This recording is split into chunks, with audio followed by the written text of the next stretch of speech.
Hello everyone, it's Sandra, and today's video is going to be a little tour of what's inside my everyday makeup drawer for fall. It's been a while since I've done one of these. I usually do a little everyday makeup bag or everyday makeup drawer update on a seasonal basis, but I've lost the concept of time this year. I love to have a little capsule makeup collection to get me through a particular season, and while a couple of things can kind of switch in and out depending on my mood or the occasion that I'm getting ready for, most of the contents stay pretty consistent. Anyway, let's get started with the contents, and I'm going to just go through everything by category. So category one is base. I have here this sunscreen, which is usually obviously I do my skincare in my bathroom, but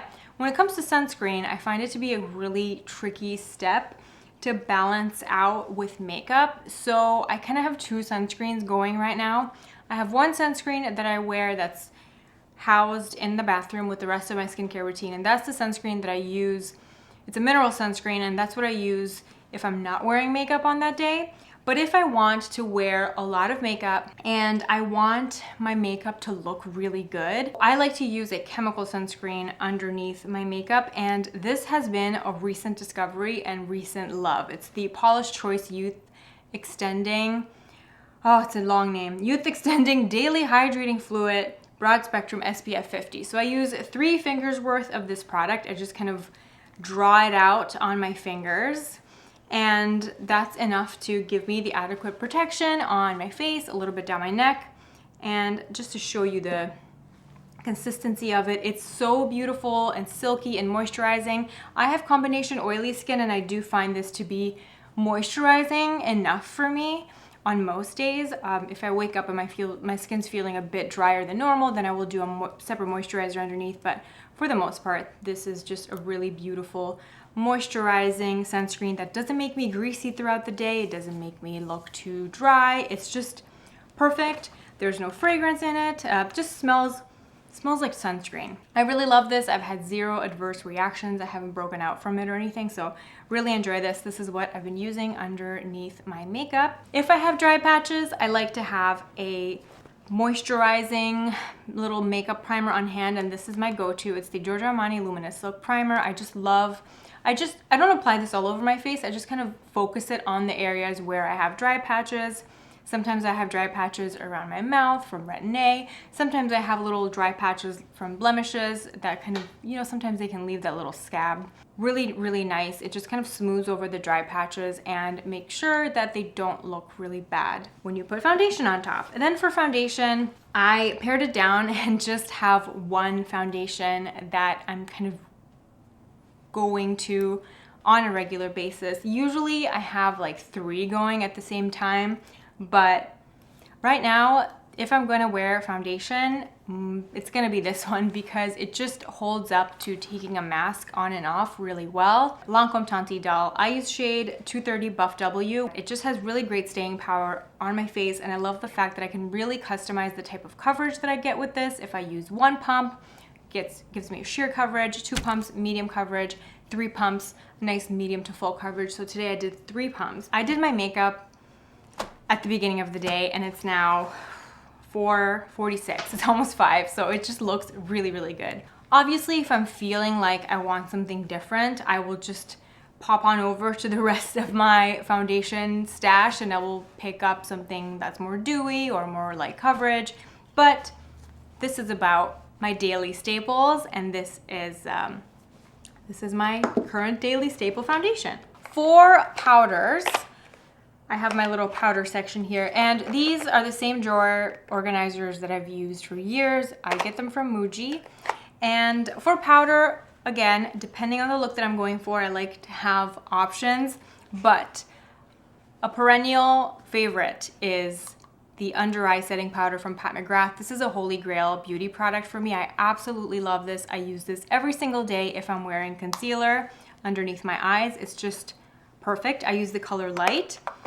For loose setting powder options, I have my Holy Grail by Terry Hyaluronic Hydro Powder, the loose one. This is a really great setting powder. It's very finely milled and it has a nice blurring effect, and it also has good oil control. So if you have combination oily skin, you will also really love this powder. For like a medium, like if I don't really care that much about oil control, but I just want a nice velvety finish, the Laura Mercier loose powder. That's what I use it for. Then for pressed powders, I like to play around depending on what finish and what look I want. I recently rediscovered the Giorgio Armani Neo Nude powder.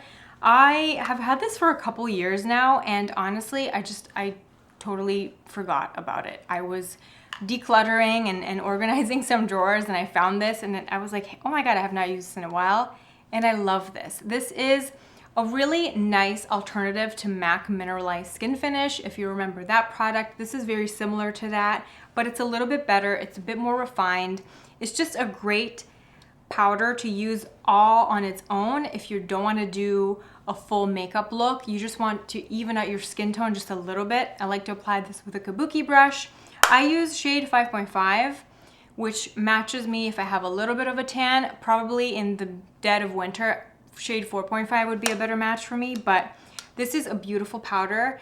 It doesn't feel powdery at all. It's like the powder version of the Chanel water tint. Has a very lightweight coverage. It's not powdery. It gives your skin a little bit of glow, but it doesn't make you look greasy or anything. It's a beautiful, beautiful product. It also can work well as a setting powder if you just want to add a little bit of coverage to your look. Love, love, love this powder. Then I have the Sicily HD blurring powder. I actually really like to use this underneath my foundation if I want a really flawless, full coverage, blurred look. This is what I tend to use for more of a glam look. And then recently I've been playing with this It Cosmetics Bye Bye Pores Illumination. This was sent to me from It Cosmetics, and at first I really didn't like it, but that's because I was using the wrong brush. Ever since I switched over to this brush, something really big and fluffy, this is an old Sonia Kashuk brush, and just using a very small amount, just literally dabbing it twice, and then using a light hand and circular motions just to kind of softly finish my look. It gives a really beautiful soft focus effect, kind of similar to the effect of a Hourglass ambient powder. So I have been enjoying it that way. Is this a product I can't live without? Probably not, but I am very happy that I figured out a way to make it work for me. And that's it for the powder section. Next up, we have concealers.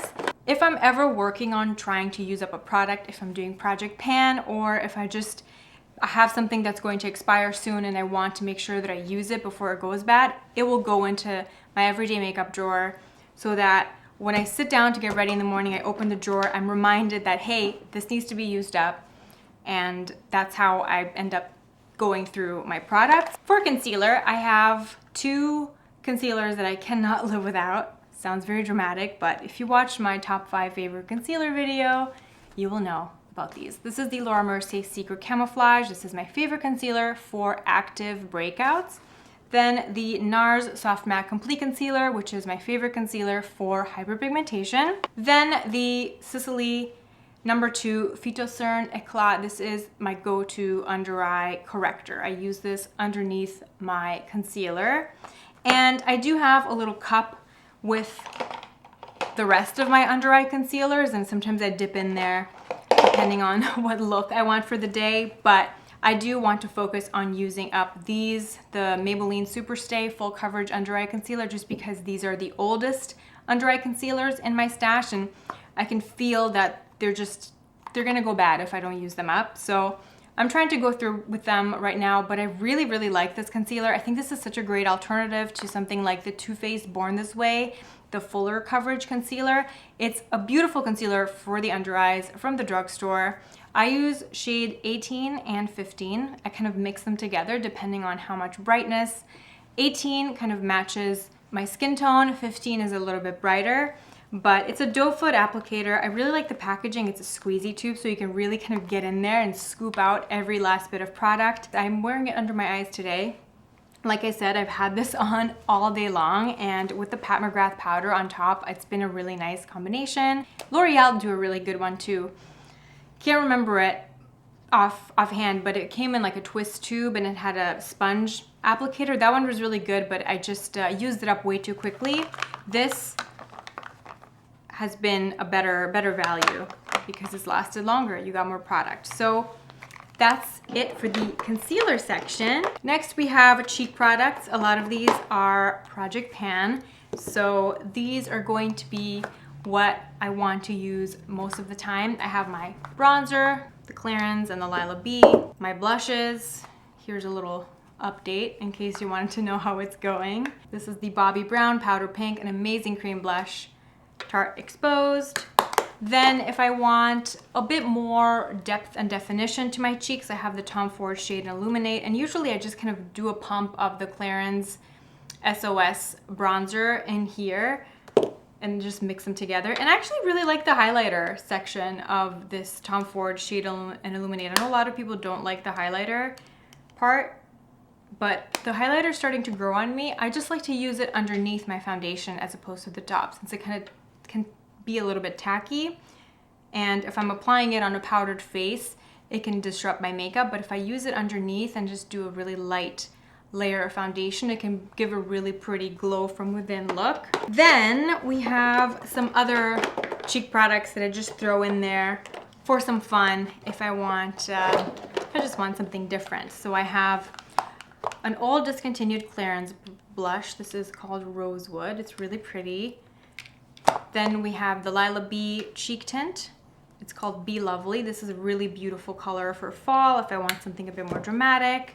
And then I have two Charlotte Tilbury blushes. I love the Charlotte Tilbury blush formula. It's really, really refined, and it just gives a really beautiful finish to the cheek. It's slightly blurring. It's not too shimmery, but it does have a subtle sheen. Really love it. So I have the color First Love here, which is a beautiful peachy beige type of tone. Works really nice with an orangey red or like a brown vampy lip.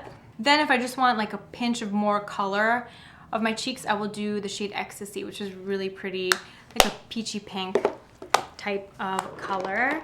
And next we have lips. Two lip products that I'm trying to use up. We have the Charlotte Tilbury Bond Girl, which I've been so in love with. I've been using it almost every day.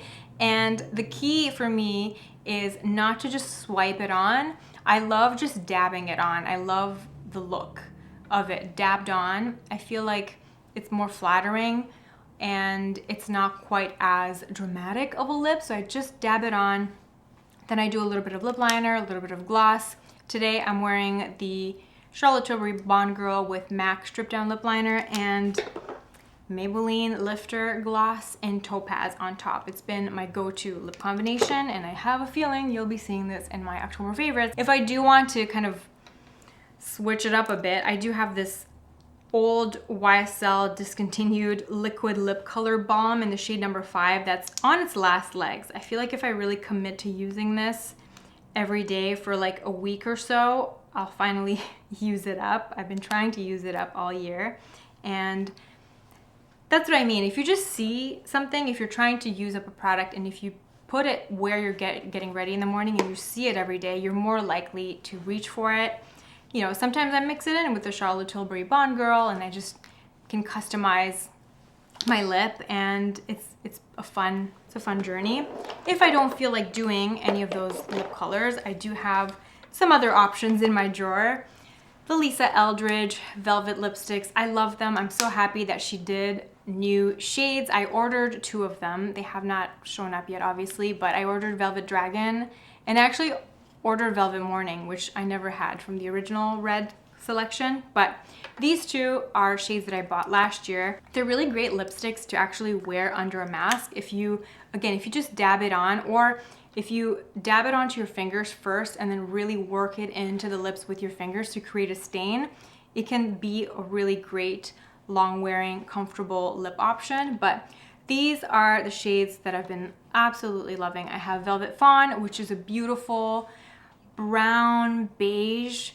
I love it. And then Velvet Muse, which has a bit more, it's like a smoky rosewood. That's what she calls it, and has a bit more depth to it, but both of them are absolutely beautiful. I prefer Velvet Fawn if I had to choose, but they're both stunning and I regret nothing. I think Lisa Eldridge lipsticks are just, they're just something special. Then obviously the Maybelline Lifter Gloss and Topaz, which I mentioned. I love this so much. It's such a beautiful color. It's really comfortable, really moisturizing, feels nice and cushiony on the lips. The only thing I don't love is the scent. Has a very synthetic coconut scent, but it's fine. I'm able to deal with it, but that's literally the only negative for me. Otherwise, love, love, love this. Then I also have the newest addition to my lip collection. Not that I need another lipstick, but this is 100% a packaging driven purchase, and it's so beautiful that I still keep it in the box. Have not brought myself to throw the box away yet, but it's the Byredo lipstick in the shade Earth Dust. Comes with a little dust bag as well, and it's just the coolest packaging ever. It's curved, it's metallic, it's heavy, it's magnetic, and the color Earth Dust is actually in the same family as Lisa Eldridge Velvet Fawn, but it's a bit warmer. It's a bit more brown, whereas Velvet Fawn has slight bit more pink to it.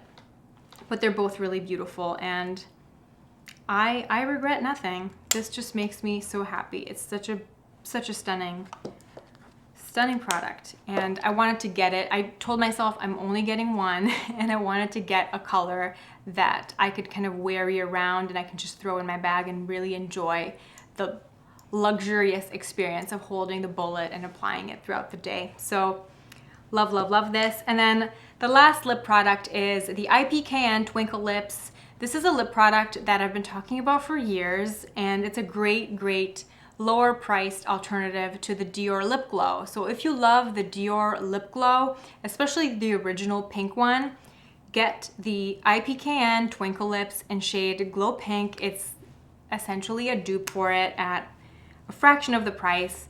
Exactly the same premise. Moisturizing lip balm with like a color shift that reacts with the pH of your lips. And they used to have this brand at Ulta. This is a Korean beauty brand, but now I don't think they have it at Ulta anymore, but you can get it at Yes Style or on Amazon, and it's 100% worth it. I've gone through so many of these. Last thing we're gonna talk about is eyeshadow. And this is something that I do play around with depending on what look I'm doing. Obviously, if I'm doing something more dramatic, or if I'm feeling like I need a little bit of a sparkle, I can just go to the rest of my makeup collection and pick out what I need from there. But on a regular, everyday basis, these are the colors that I'm gravitating towards, and they will come as no surprise. Two of them are discontinued old favorites from Burberry. This is Burberry Gold Copper, and then we have Burberry Almond. Just standard boring me shades, but I love them. I just feel so good every time I apply these colors, and I find that the older that I get, the more confident I am and the happier I am with my makeup style as well as my personal style when it comes to clothing, and it just feels really good.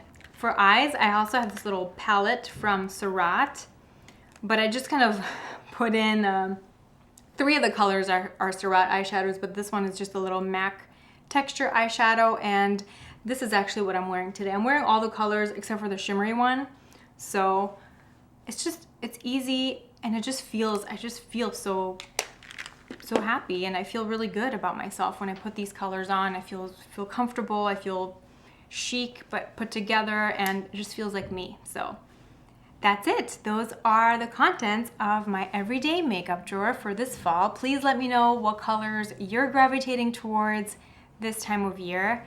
I cannot wait to catch up with you in the comment section below. Obviously, when it comes to like brows and eyelashes and stuff like that, I just have a little cup here with, you know, the 2 mascaras and brow products. Those are things that I don't really switch up on a seasonal basis, but the drawer is where, you know, I switch things up depending on my mood, depending on the season, but 90% of my everyday makeup, 90% of of what I wear on a regular basis comes from this drawer. That is it for me. Thank you so much for hanging out with me today. Thank you for watching, and I will see you in my next video. Bye.